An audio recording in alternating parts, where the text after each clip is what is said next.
Alright, shalom to the Israelite community.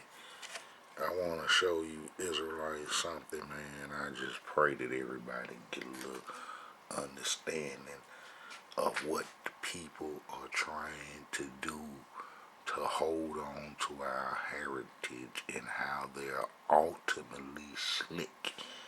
And, I've been looking at a lot of videos lately, especially those DNA videos, and what they're trying to do is, man, they trying to distance the Israelite heritage from us through DNA, and then tying the DNA into the history, using history to back their DNA up.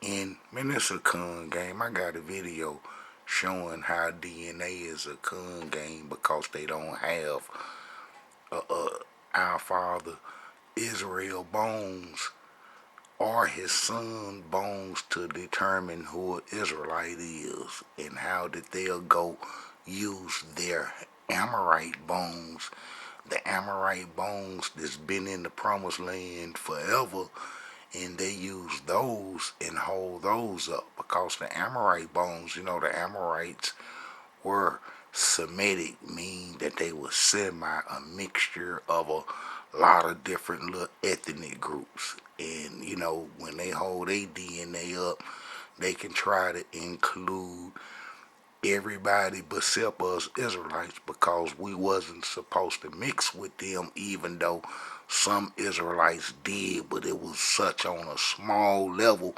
because the Creator was against the Canaanite tribes and so forth. Some Israelites mix with them, and they, might can pull just a little of that DNA out if they want to when times get real hard for them. I'm sure that they will. But this is what I want to show you Israelites, is that, man, them folks, I've been watching these videos over here.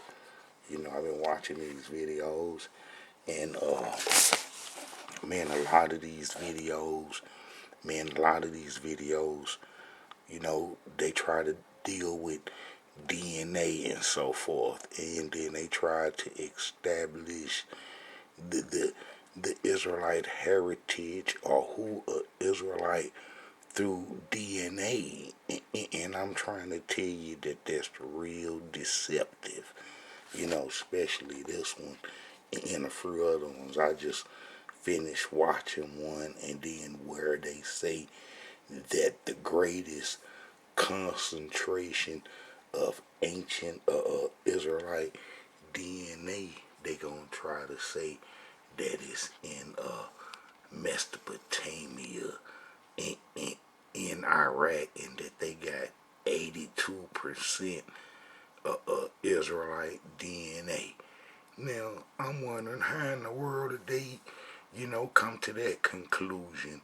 And then, I just made a video not too long ago, maybe a year or two ago, how that the Sephardims went home to Sipper under the Nethinim title in the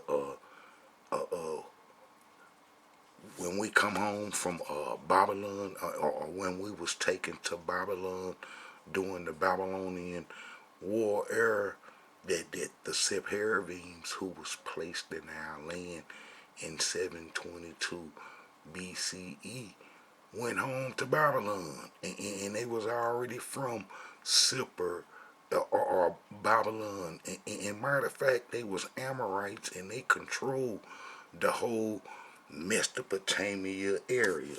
I'm gonna see if I can get this in and show this, how them folks, man, control the whole Mesopotamia area, and they even controlled Assyria, and then could have controlled Assyria during the times when we was having trouble with Assyria, being that the Amorites, had control of Babylon and Syria, and power would change between each places.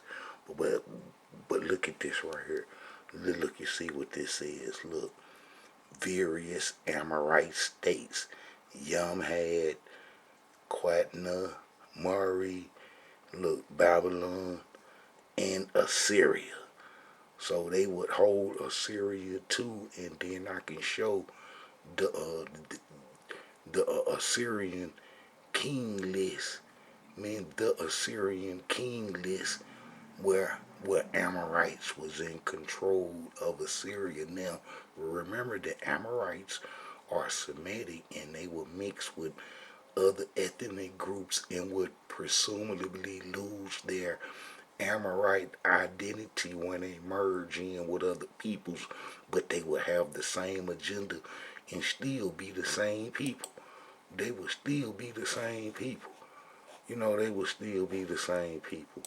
And then I'm gonna show, man, if I can find that list, man, that list with the Amorite kings, man, I got a list with the Amorite kings, and I'm gonna go over this too, how that the Jewish community is showing Jewish communities all over the world, and Africa, and look at all them places in Africa where they say the Jewish community is, and try to explain the history and association with them lands in Africa. And I'm here to tell you there ain't none of it associated from the Tanakh history, showing that we ran into Africa during the Babylonian Wars, but that how these folks here just claiming Israelite heritage that's in Africa are new because they come off those Sephardics who went into Africa and so forth. But let me get back to what I'm trying to do. I'm trying to get that king list, the Amorite king list, the Amorite king list, man in Babylon, and man of Amorites.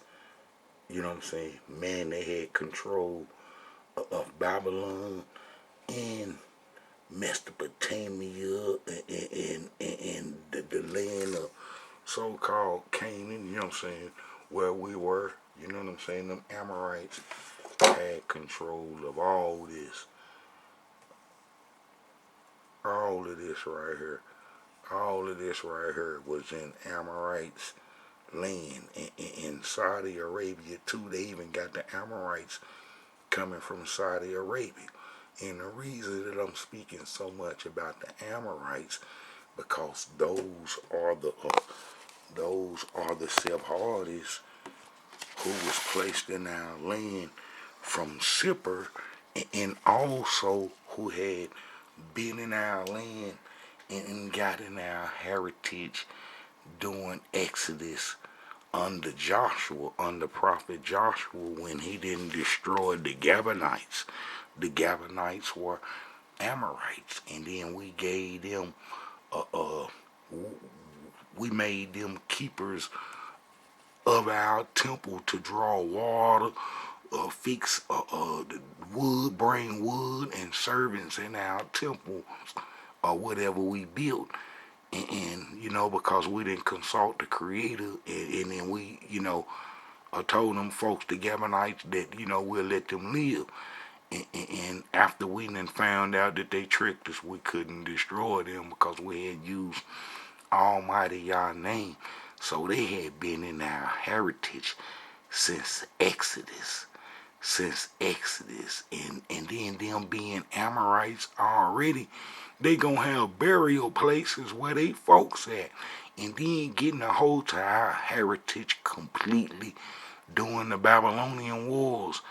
Man, they been seen as Israelites for a long time by many empires and nations and states and so forth.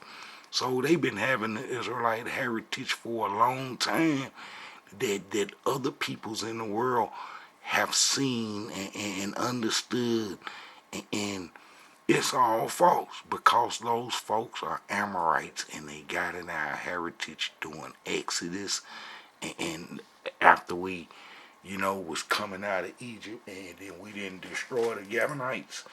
Well, that's them. That's them. And they were mixed with other peoples and so forth. And then a group of them come from Super. They already Amorites. You know what I'm saying? But a group of them, the most, we don't know how many of them. We don't know how many of them was taken from Sippar. Sippar is in Mesopotamia. You know what I'm saying? They had twin cities, and the whole economic system is patterned off what was in Sippar, all the way from the naming of streets to the whole administrative structure that we have here in America, and from the judges, the lawyers, the distribution of land, the taxing, everything comes from this place, Sippar. And I believe it's where capitalism started. They ain't gonna tell you this, but the people who was responsible for Babylon's God's history, Amorites, and then created capitalism and so forth. Well, they got placed in our land in 722 BCE by the Assyrians. Now, this is what I've been trying to show, is that Assyria was controlled by Amorites. Assyria was controlled by Amorites. And I've been doing research in this area, and I'm going to try to bring this to light, how the how the how the how the Amorites, you know, men controlled men Assyria, and would mix in with other ethnic groups that would come into Babylon, like the Kissites, the Elamites, the Armenians, the Chaldeans, and so forth. They would mix in with all them, everybody that came in to populate Babylon. They would mix with them and so forth. So, you know, they'll look all kind of ways, but I'm trying to get to this part where I can show definitely that, you know, Assyria was controlled. Man, Assyria was controlled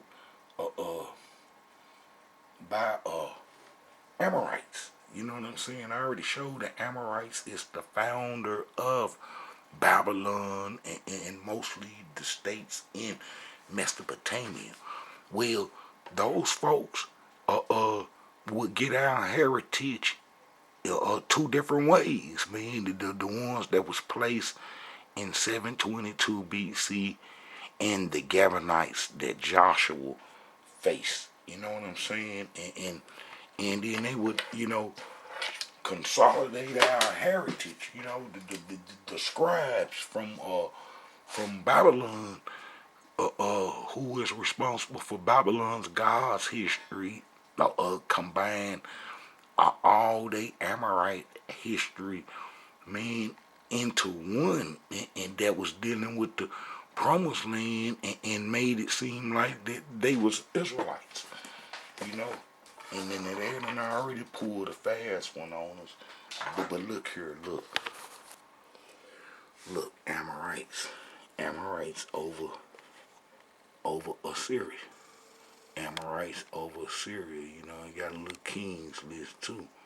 You know, the dynasties, you know, and man, the Amorites, man, being everywhere, and they the key to everything. To everything. Just like it said, I think, in Genesis, when the Creator was talking to Prophet Abraham, that the iniquity of the Amorites is not yet full. Well, it's full now, because we can see what's going on.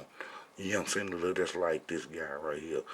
Shemishadad, this disposal, convenient, known as such and such and such. And alright, Shemishadad and his successor of Amorite descent, originally from the